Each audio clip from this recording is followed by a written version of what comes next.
Biodiversity Corridor project. That is an innovative project which is focusing at connecting European protected areas.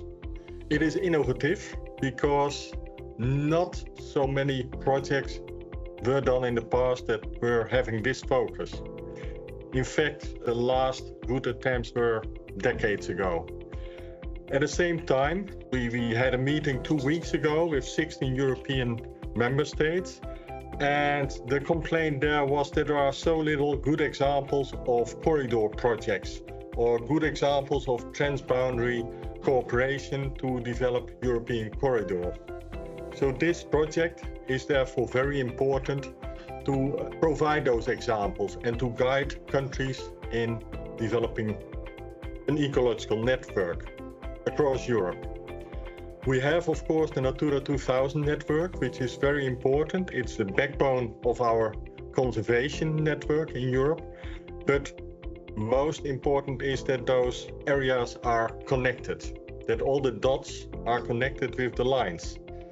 And that will make our nature in Europe much more robust and much stronger.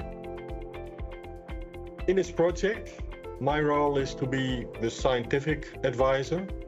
For the past years, I've been looking at examples, projects that can be stimulated through the EU Biodiversity Corridor project, like, for instance, the Große Laber in Germany, but we are also having other examples that we're looking at.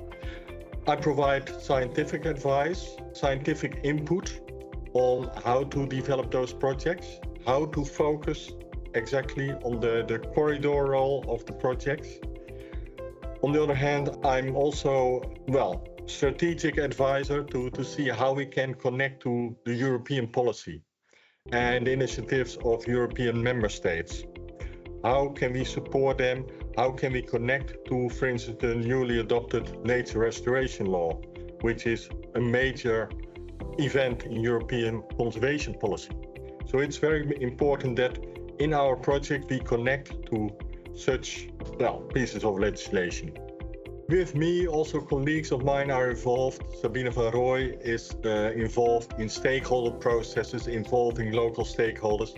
And another colleague, Michiel van Eupen, is concentrating on modeling, the spatial modeling of ecological networks.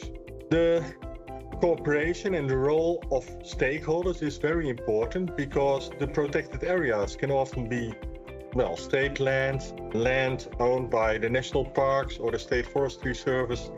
However, the corridors are mostly on private land. So you have to work with those stakeholders and have them involved. So that is very important to take that into account in the strategy.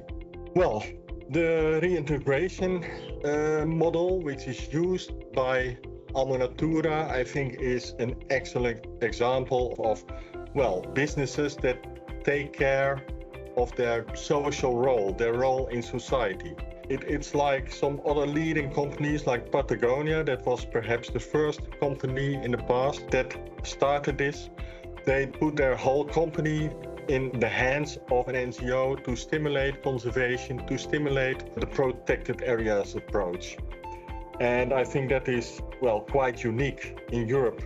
At least it's very important initiative, which I welcome very much from Alma Natura. And I hope that this initiative will also inspire many other companies to follow suit.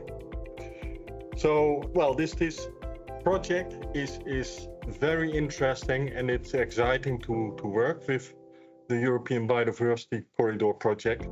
And I hope that we can set many more examples in the years to come to inspire other people, other countries to work on these ecological corridors and to connect indeed the dots